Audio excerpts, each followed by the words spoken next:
የትኛውም ነገር without light is dead። እዚህ ውስጥ ቢግ ሚስትሪ ትሩዝ ነው የተለቀቀው። እግዚአብሔር ብርሃን ይሁን ብሎ የለቀቀው ምድር ሁሉ በዚህ ላይት ሲስተም ትተዳደር ብሎ ነው ኦርደር ያወጣው። ከየትኛውም ካለበት ነገር ጎትታችሁ ለማላቀቅ የሚላቀቅበትን ትሩዝ ላይት ነው የምትሰጡት። ምድር ላይ ያለ የትኛውም ነገር የሚንቀሳቀሰው በላይት፣ የትኛውም ነገር ህይወት የሚጀምረው ከብርሃን። ስለዚህ from the beginning እግዚአብሔር ሳያሳውቅ እዚህ ዘፍጥረት ላይ የሰወረው ሚስጥር ኢየሱስ ይባላል።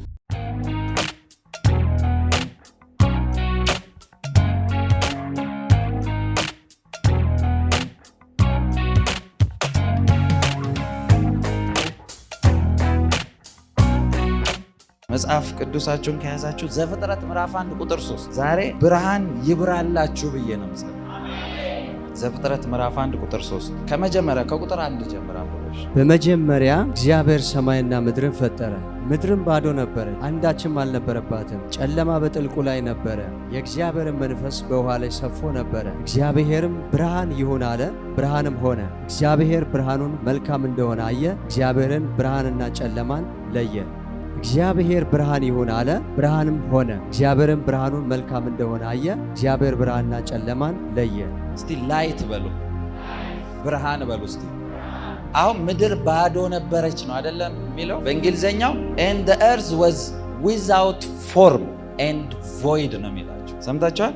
ምድር ምንም ቅርጽ አልባ የሚመችም አልነበረችም፣ ፎርምም ስትራክቸርም የላትም ነው ያለው። በደንብ ስሙ። የሚገርም ትሩዝ ልነግራችሁ። እግዚአብሔር በዚህ ስፍራ ላይ መጥቶ ምንድነው የስብከቴ ርዕስ ያልኳችሁ? ምን ብርሃን ይበራላችኋል ነው ያልኳችሁ። በደንብ ስሙ። አሁን እዚህ ጋር ሰማይና ምድር ተፈጥሮ ምድር ባዶ ነበረች አማርኛ ይላችኋል፣ እንግሊዘኛው ዊዛውት ፎርም ነበረች። ምንም የምትመችም አይደለችም፣ በፎርምም ያለች አይደለች። አሁን እግዚአብሔር እየፈጠረ ከሆነ ገና ቢጊኒንግ ላይ ነው አይደለ? ሰዎች አልተፈጠሩም፣ እንስሳት አልተፈጠሩም፣ ምድር ላይ ያለ ነገር ሁሉ አልተፈጠረም። እግዚአብሔር መፍጠር ነው መጀመሪያ ያለበት ወይስ? እሺ በአማርኛው ራሱ ብትወስዱት ባዶ ነበር ከተባለ ባዶን ለመሙላት ነው የምትጀምሩት ወይስ ብርሃን ነው የምትሉት? ነገሮችን የተበላሸን ከማስተካከል በፊት እግዚአብሔር ብርሃን ይሁን ያ ሰምታችኋል። እግዚአብሔር ብርሃንን ነው መጀመሪያ ኢንቫይት ያደረገው። ኢትስ አን ኢንቪቴሽን። ለምሳሌ ቤተ ክርስቲያን ላይ የቤተ ክርስቲያን በዓል ስናከብር እዚህ አኒቨርሰሪ የቸርቹን ስናከብር አንድ ትእዛዝ አዝዤ ነበር አይደል? እዚህ ጋር ዲኮር ይሁን ብዬ ነው አይደል የተናገርኩት። ዲኮር ይሁን ስላልኩኝ ዲኮር አይደለም የሚሆን፣ ዲኮር የሚሰሩት ይመጣል አይደለ? ስለዚህ ያ የሚመለከታቸው የዛ ፕሮፌሽን ያሉት መጥተው የነሱ ስራ ነው። ከኔ ጋር ናችሁ? እግዚአብሔር ሲመጣ ምድርን ሳያት ቅርጽ አልባ ነበረች፣ ማንም አልነበረባትም፣ ለመኖር የምትመች አይደለችም። በእንደዚህ አይነት ሁኔታ ውስጥ እያለ እግዚአብሔር የመረጠው ብርሃን ይሁን። አሁን ሰው ሁሉ የሚመስለው በቃ ድብን ያለ ጨለማ ተደፍኖ ስለነበረ፣ ድቅድቅ ጨለማ ስለነበረ ስለማይታየው ለእግዚአብሔርም ከዛ ብርሃን ጠራ። እንደዛ አይደለም። በደንብ ብዙ ሰው የሚመስለው እግዚአብሔር ብርሃን ይሁን አለ ሲል ይሄ የተፈጠረን ብርሃን ያለ ነው የሚመስላችሁ። እንደዛ እዚህ ውስጥ ቢግ ሚስትሪ ትሩዝ ነው የተለቀቀው። ትልቅ እውነትና ኃይል ነው እዚህ ጋር የተለቀቀው። እግዚአብሔር ብርሃን ይሁን ብሎ የለቀቀው ሰማይና ምድር የሚሰራበት የቀንና የጨለማ የብርሃንን ሲስተም አይደለም። ምድር ሁሉ በዚህ ላይት ሲስተም ትተዳደር ብሎ ነው ኦርደር ያወጣው። ምድር ሁሉ ያለ ላይት ፋንክሽን እንዳታደርግ ነው የለቀቀው። በደንብ ነግራችኋለሁ። ስሙ። ለምሳሌ ከዚህ ከምድር ጋር እያይዛችሁ የምትናገሩት ነገር ምድር ዊዛውት ፎርም ነበረች፣ ሼፕለስ ነበረች፣ አይመችም፣ ባዶ ነበር ይላችኋል አይደል? አሁን ይሄን የእናንተ ላይፍ አድርጋችሁ ይሁት። የእናንተ ላይፍ የሚመች አይደለም። ፋይናንሻል ከሆነ ፋይናንሻል ችግር ውስጥ ነው ያላችሁት፣ እንደዚህ ነው ያላችሁት፣ የሆነ ነገር ውስጥ ነው ያላችሁት ምናምን ብላችሁ አስቡ። አሁን እንደዚህ ባላችሁበት ውስጥ የሰውን እርዳታ ወይ የሆነ ነገር ከዛ የምትወጡበትን ነው አይደል የምትፈልጉት? መንፈሳዊ ዓለም በዛ ሲስተም አይደለም ኦፕሬት የሚያደርገው። ሰውን ከየትኛውም ካለበት ነገር ጎትታችሁ ለማላቀቅ የሚላቀቅበትን ትሩዝ ላይት ነው የምትሰጡት። ስለዚህ ላይት ይሁን ሲል ምድር ላይ ያለ ሰውም ይሁን የሚመጡት ፍጥረታቶች ሁሉ የሚንቀሳቀሱበትን ፋንክሽን የተናገረ። ሰምታችሁኛል? የትኛውም ነገር ምድር ላይ ያለው ሁሉ በዚህ ትሩዝ ውስጥ ብቻ ነው የሚሄድ። ነግራችኋለሁ በደንብ። ስለዚህ አንድ ሰው ከሆነ ነገር ይኸው ፋይናንሻል ችግር ያለበትን ሰው ብር ስለሰጣችሁት አታላቅቁት። ጌታ ፊት ነው። አንድ ሰው አንድ ጊዜ እንደዚህ ብዬ ጠየቅኩት። ለሆነ ነገር ይሄን ያልፈልጋለሁ አልኩት። የዛሬ 12-13 ዓመት በፊት 50 ምናምን ሺህ ብር ፈልጌ ነበር ለሆነ ስራ እና ብሩ ምናምን አልከለከለኝም። አንድ ትልቅ ዊዝደም ግን ነገረኝ። የመጨረሻ የገረመኝ እንደዚህ አለ፣ ይኸውልህ እኔ ብር መስጠት ምናምን አይደለም ፕሮብሌሙ አለ። አንተን እኔ ከምሰጥህ 1 ሚሊዮን ብር በላይ ዋጋ ከፍለህ ያመጣውን 50 ሺህ ብር ቫሊዩ ትሰጠዋለህ። ለምን? እንዴት እንደሚመጣ ስላወቅ ዝም ብለህ አይደለም ይሄን ነገር የምታባክነው።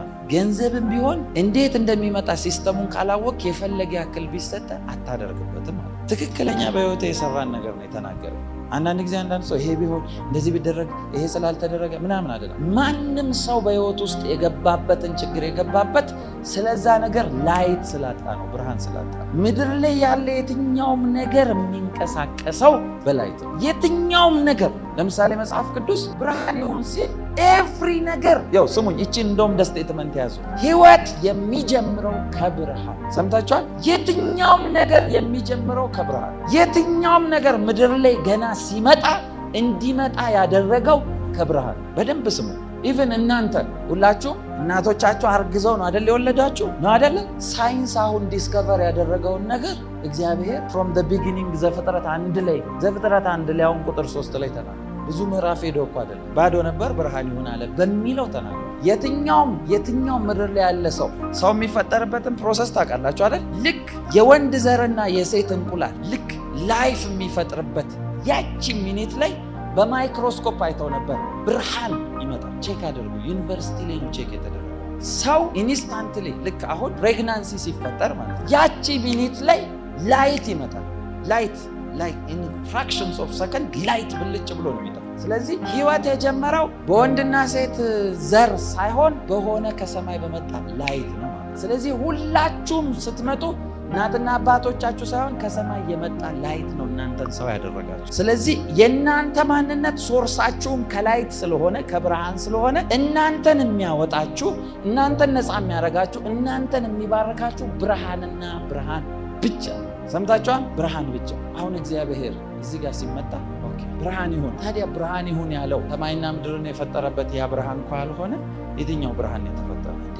ምን ልትለን ነው? ብርሃን ይሁን ሲል እኮ ይሄንን ብርሃን ያለው ሌላ ብርሃን አለ እንዴ? አዎ አለ። ይሄ ብርሃን ቢሆን ኖሮ ወደ ታች ዘፍጥረት ምዕራፍ 1 ገና ከዛው ሳትወጡ እግዚአብሔርም ይላል ሲፈጥር እንደዚህ አለ። ጠፈርን ፈጠረ ይላችሁና ጠፈር የምትሉት አሁን ቀና ብላችሁ የምታዩት ሰማይ እግዚአብሔር መጀመሪያ አይደለም የፈጠረው። ጠፈርን ከፈጠረ በኋላ እንደዚህ ያደረገ በሰማያት ምልክቶች የሆኑ ዘንድ 2 ታላላቅ ብርሃናትን ፈጠረ ይላል። 2 ብርሃናት፣ ያ ጨረቃና ፀሐይ ማለት ነው። አንዱ ብርሃን በቀን ይሰልጥን አለ፣ አንደኛው በሌሊት ይሰልጥን አለው ይላል። ስለዚህ ቀን የምታዩት ፀሐይ መጀመሪያ ብርሃን ይሁን ካለው ብርሃን በኋላ ይመጣል። ጨረቃን ብትሉ ከዛ በኋላ ይመጣል። ታዲያ ይሄኛው ብርሃን ምድር ላይ ያለ የትኛውም ሳይንቲስቶችን በሉ ፈጠራ እንትኖች ምናምን ይህን ነገር ፈጠሩ የምትሏቸው ሰዎች ሁሉ ያገኙትን ነገር ያገኙት ከዛ ብርሃን። መጽሐፍ ቅዱስ እንደዚህ ይላል፣ እግዚአብሔርን ፈልገው ያገኙት እንደሆነ ራሱን በተፈጥሮ ውስጥ ሰውሯል። ስለዚህ የተፈጥሮ ፎከስ ነው ላይት የሰጣቸው። ለምሳሌ አውሮፕላን የፈጠሩት ወንድማማቾች አውሮፕላን ሀሳብ እንዴት መጣላችሁ ተብለው ሲጠየቁ በሰማይ ላይ ያሉ አዕዋፋት ሲበሩ አይተን ነው መብረር ይቻላል። ስለዚህ እግዚአብሔር በፈጠረው ፍጥረት ውስጥ ሰው እንዲገባ ያስቀመጠው ላይት አለ ማለት ነው። ያን ላይት ስላገኙ ነው ወደ ህይወት የቀየሩት። ትልቁ ሚስትሪ ልነግራቸው። እግዚአብሔር ታዲያ ሲፈጥር መጀመሪያ ወደ ስራ ያው በደንብ ስሙኝ ይሄንን ቦታ በመጀመሪያ እግዚአብሔር ሰማይና ምድርን ፈጠረ እያለ ይመጣል አይደለ? ቀንን ካውንት አይደለም ያደረገው። ብርሃን ካለ በኋላ ነው ካውንት የጀመረው። የመጀመሪያ ታይም ላይ ነገሮችን ሁሉ ሲጀምር ለምንድን ነው ከብርሃን ያስጀመረው? አሁን ሁላችሁም የሚመስላችሁ እግዚአብሔር ብርሃንን ፈጠረ የሚል ነው አይደል? የሚመስላችሁ አይደለም። እግዚአብሔር ያደረገው አንድና አንድ ነገር ይሄ ነው። እግዚአብሔር እንደዚህ ያለ ብርሃን ይሁን ሲል እያወራ ያለው ኮሚኒኬሽኑ ከራሱ ፐርሰናሊቲ ጋር በሌላ ቋንቋ መጽሐፍ ቅዱስ ላይ ምድር ላይ የነበሩ ሰዎች ሁሉ በአንድ ድምፅ፣ በአንድ ቋንቋ፣ በአንድ ሀሳብ ሆነው ኑ በምድር ላይ ለራሳችን ስም እናስቀርብ አይደል ያሉት። ከዛ ወደ ላይ ጡብ እናድርግና ስም ግንብ እንገንባ አሉ። ከዛ ባቢሎን የተባለውን ግንብ መገንባት ጀመሩ። እግዚአብሔር ከሰማይ ሆኖ ሳያቸው ሁሉም በአንድ ቋንቋ በአንድ ሐሳብ ስለነበሩ እንደዚህ አለ፣ ከነሱ ከሐሳባቸው የሚያስቆማቸው ምንም አይነት ኃይል የለም አለ። ስለዚህ ሲባል ኑ እንውረድና ቋንቋቸውን እንደበላልቅ። ኑ እንውረድ ብሎ ማንን ያወራው? እግዚአብሔር። አሁን እግዚአብሔር አብ ይሄን ነገር ሲያወራ ትሪኒቲ የሚገባችሁ ከመጀመሪያው እዛ ጋር ጌታ የመጣ ጊዜ አይደለም ትሪኒቲ የጀመረው። ሰምታችኋል? ስለዚህ እያወራ ያለው አብ፣ ወልድ፣ መንፈስ ቅዱስ ዲስከሽን ላይ ነበሩ ማለት ነው። በቃ ሄደን እንደበላልቀው እንጂ እነዚህ በአንድ ቋንቋ ናቸው ያሉትን ከማድረግ አይመለሱም። ምክንያቱም እግዚአብሔር የፈጠረውን ስለሚያውቅ የሰጣቸውንም ኃይል ስለሚያውቅ ዘ ሴም ቲንግ ትሩዙ ያለው እግዚአብሔር ገና ሲጀምር ያወራው ሴም አይነት ዲስከሽን። ስለዚህ ብርሃን ይሁን ሲል ኢትስ አን ኢንቪቴሽን፣ ግብዣን ያደረገው። ያ ብርሃን ደግሞ ምንድነው ካላችሁ እስቲ ዮሐንስ ምዕራፍ 1 አንብብልኝ። ኢየሱስ ጌታ። ዮሐንስ ምዕራፍ 1 ስጠኝ። ያው በደንብ ስሙኝ። አሁን ያ ብርሃን ይገባቸዋል። ቶሎ ጨርስላቸዋል። ያው ዮሐንስ ምዕራፍ 1 ቁጥር 1 እስቲ አንብቡልኝ። እስቲ በሉት። ሁላችሁም ስታነቡ ተሳስታችሁ ነው ያነበባችሁት። በመጀመሪያ አይልም፣ በመጀመሪያው። ስለዚህ በመጀመሪያው ሲል ዮሐንስ የሄደው ዘፍጥረት ምዕራፍ 1 ላይ ነው። በመጀመሪያ እዛ ተብሏል አይደል? በመጀመሪያው ሲል ኢን ዘ ቢጊኒንግ፣ ያኛው ቢጊኒንግ ላይ ነው ዮሐንስ ሄዶ የጀመረው እንጂ በመጀመሪያ ብሎ አዲስ ጅማሬ አይደለም የጀመረው። በመጀመሪያው ያላችሁ ለዛ። ከዛ ምን አለ? ቃል ነበር አለ። ቃልም በእግዚአብሔር ዘንድ ነበረ፣ ቃልም ራሱ እግዚአብሔር ነበር። ይህ በመጀመሪያ በእግዚአብሔር ዘንድ ነበረ። ሁሉ በእርሱ ሆነ፣ ከሆነውም አንዳች እንኳን ያለ እርሱ አልሆነም። ሁሉ ይላል። ሁሉ ጠቅላላ የሆነው በእርሱ ነው። ከዛ ደግሞ እንደዚህ ይላል፣ በእርሱ ሕይወት ነበረች፣ ሕይወትም የሰው እስቲ ብርሃን ነበር በሉ። ስለዚህ ዘፍጥረት ላይ ገና ሲጀምር እግዚአብሔር አብ እያደረገ የነበረው ዓለማትን ሁሉ በፈጠረበት በልጁ ስለሚል ልጁ ነው እዛ ጋር የተጠራው፣ ብርሃን አይደለም። እስቲ አሜን በሉ። ስለዚህ እዛ ጋር የፍጥረት ሁሉ በኩር ያደረገው መጀመሪያ ያደረገው ሲል እንዲሰራ የጠራው ኢንቫይት ያደረገው ጌታ ኢየሱስን ነው። ስለዚህ እዛ ጋር የመጣው ብርሃን ጌታ ኢየሱስ እንጂ ጨረቃና ፀሐይ አይደለም። እስቲ አሜን በሉ። ያንን ብርሃን የጠራው ከዛ በኋላ ተጀመረ ፍጥረት። አጋንንት በሉ፣ ምድር ላይ ያለ የሚንቀሳቀስ በሉ፣ ኤቭሪቲንግ ያመጣው እሱ ነው። ላሳያችሁ እሺ፣ መጽሐፍ ቅዱስ ቆላስይስ 1 ቁጥር 15 እና 16። እርሱም የማይታይ አምላክ ምሳሌ ነው። ምንድን ነው? ማን ነው እሱ? ምንድን ነው? የማይታየው ያልተገለጠ ያልታየው አምላክ ምሳሌ ነው አላችሁ። የሚታዩትና የማይታዩትም መንፈስ ዓለምም ፊዚካል ሬልምም እያላችሁ እሺ። ዙፋናት ቢሆነው ወይም ጌትነት ወይንም አለቅነት ወይንም ስልጣናት በሰማይና በምድር ያሉት ሁሉ በእርሱ ተፈጥረዋልና። በማ ተፈጥረዋል? በእርሱ። በማ? የሚታይም የማይታይም ሁሉ በእርሱ ተፈጥሯል አለ። በእሱ ተፈጥሯል ብቻ ብሎ አይጨርስም። ከፍጥረት ሁሉ በፊት በኩር ነው። ሁሉ በእርሱና ለእርሱ ተፈጥሯል። ሰምታችኋል? ሁሉ በእርሱና ለእርሱ ተፈጥሯል። ለዛ ነው የትኛውም ነገር ዊዛውት ላይት ፋንክሽን አያደርግም ስላችሁ፣ የትኛውም ነገር ዊዛውት ጂሰስ ኢዝ ዴድ ላይፍለስ፣ እየቆመ የሚንቀሳቀስ ሬሳ ማለት ነው። ጌታ የሌለው የትኛውም ነገር። ይሄ ሃየር ትሩዝ ስለገባቸው ነው ሐዋርያው ጳውሎስ አየ። እሱ ሰርች የሚያደርገው የነበረው ዲፕ ትሩዞች ውስጥ እየገባ ነው የሚፈልገው የነበረው። ስለዚህ በገባበት ሁሉ እንደ ሰውየው እኮ በስጋ ይሁን በመንፈስ እስከማያውቅ ድረስ እኔ ተወስጃለሁ አለ። በስጋ ልሂድ በመንፈስ አላቅም እስኪል ድረስ ሰውየው የስፒሪቹዋል ምንድነው ጆርኒን ብቻ ሳይሆን የስጋም በስጋውም ሰውየው እየሄደ ነበር ማለት ነው። ይኸውላችሁ ቦዲ ሳንቲፋይ ሳይደረግ ሳይቀደስ ቦዲ አይሄድም። ይሄ ይፈርሳል ነው አይደል የሚላችሁ። ሰውየው ምን ውስጥ ቢገባ ነው ከነ ቦዲው በስጋ ልሂድ በመንፈስ አላቅም? ያ ማለት እግዚአብሔር ለሄኖክና ለኤልያስ ብቻ ያደረገውን ነገር አነካክቶታል ማለት ነው። ከነ ቦዲያቸው ሳታዋቸው ላጥ ብለው የሄዱት ኤልያስ ሞቶ አይደለም ሄደው ይዘው። አሁን ብዙ ሰው ባይብልን ስፒሪት ሬልምን አንደርስታንድ ስለማያረግ ስለሚወዛገብ ነው አንዳንድ ነገሮችን ማላወራ። ኤልያስ ሄዶ ተወስዶ ከብዙ ዓመት በኋላ ለንጉሥ ደብዳቤ ጽፏል። የት ሆኖ ነው የጻፈው? አለ ባይብል ላይ። እኔ አይደለም ያልኩት፣ ጌታ ፊት አለ። አሳያቸዋለሁ። ኤልያስ ተወስዷል ብላችሁ ከ10 ምናምን ዓመት በኋላ ለንጉሥ ደብዳቤ ጽፎ ያ የጻፈበትንና የተወሰደበትን ኤጅ ዲፍረንስ ስታዩ ረጅም። ሐዋርያው ጳውሎስ ዲፕ ኤክስፒሪየንስ ውስጥ ገብቷል። ሰማይ ላይ ስብሰባ ሁላ የሚያደርግ ሰውዬ ነው። ቸርች ላይ ብጥብጥ ሲያደርጉት የቸርች ሽማግሌዎች፣ መሪዎች ብሎ አይጠራ። ጌታን ይጠራና ያወራል። እኔና ጌታ እኔና መንፈስ ቅዱስ ተማክረን ይሄን ወስነናል ይላል። ስብሰባ ይቀመጣል። ሰውዬ የገባበት ትሩዝ ነው። የመጀመሪያውን ትሩዝ እንደሚፈልግ የምታውቁት the only አፖስትል ይሄንን ዲፕ ትሩዝ የገለጠው እሱ ነው። እንደዚህ አለ፣ እግዚአብሔር አለ ከዓለም ፍጥረት ሁሉ በፊት ሰውረውት የነበረውን የፈቃዱን ሚስጥር ለእኔ ያስታወቃል።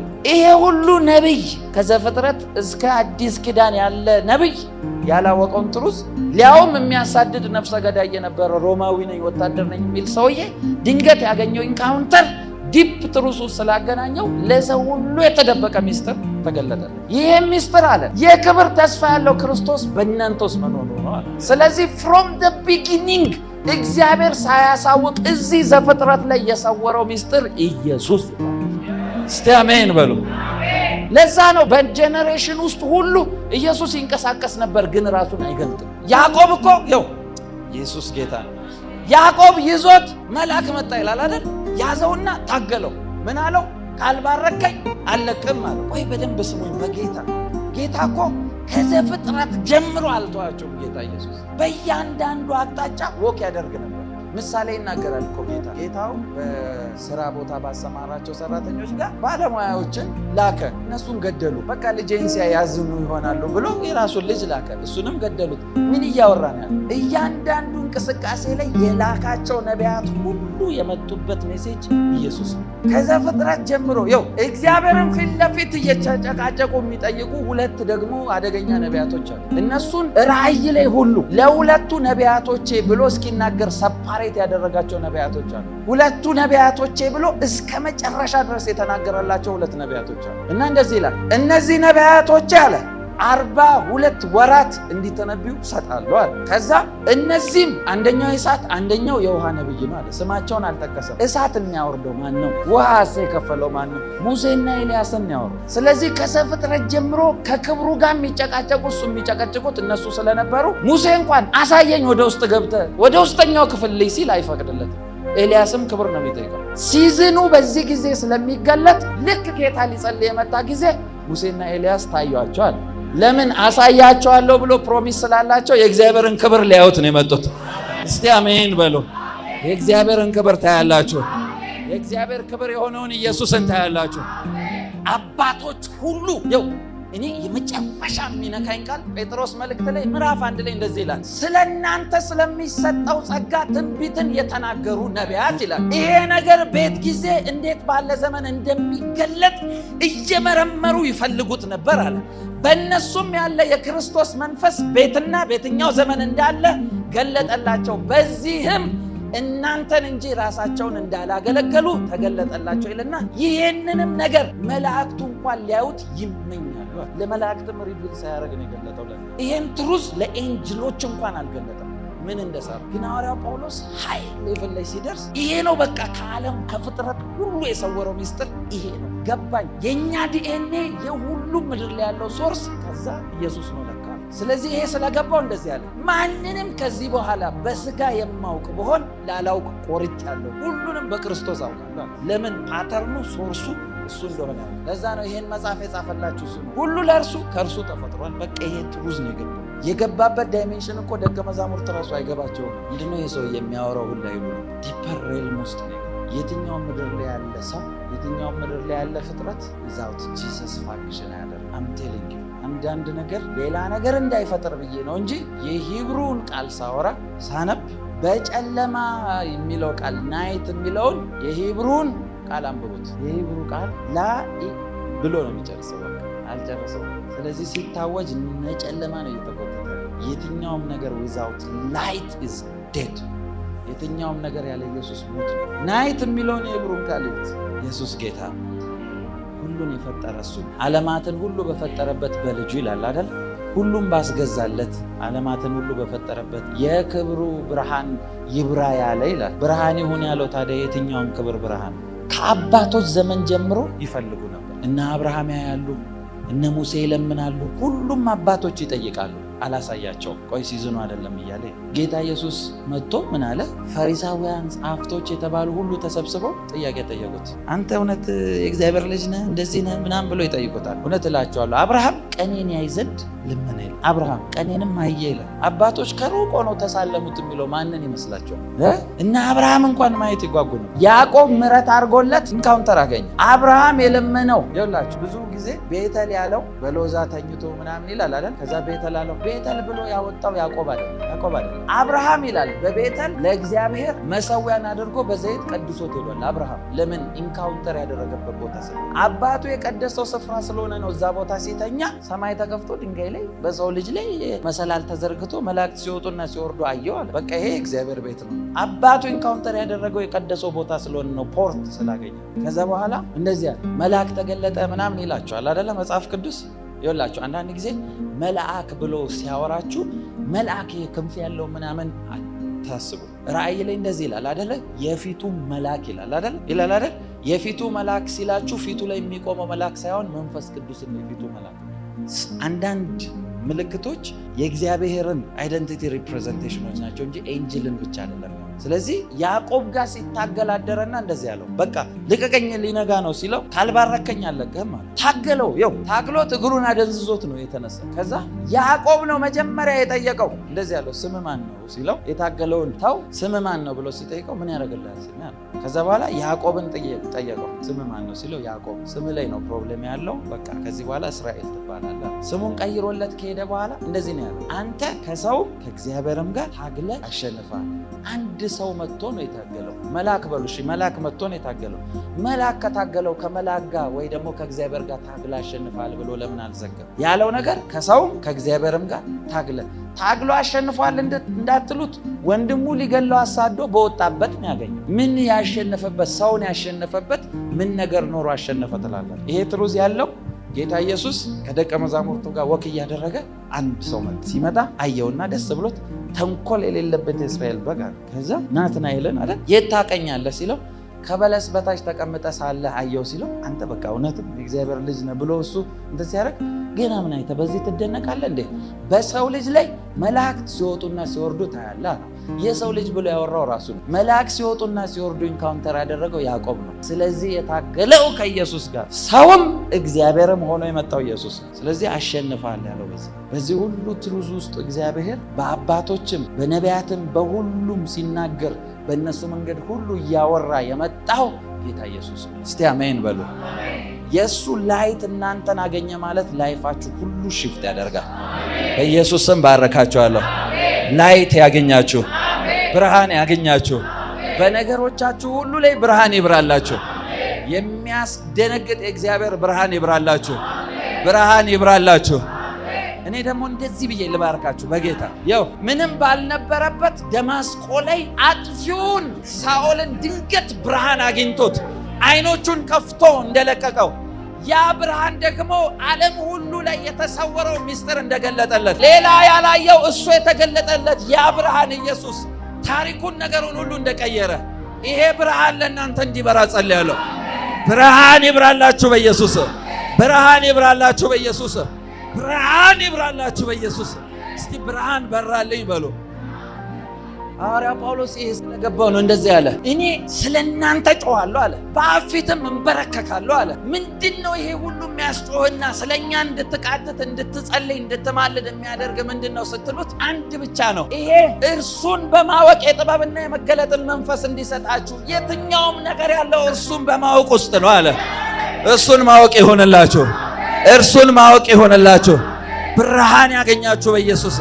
እናንተ ጋር ብቻ አይደለም፣ ታመው ላሉ ጌታን ለማያውቁ በችግር ውስጥ ላሉ ሰዎች ሁሉ ብርሃን እንዲበራ ጸልያለሁ። ብርሃን እንዲበራ ጸልያለሁ።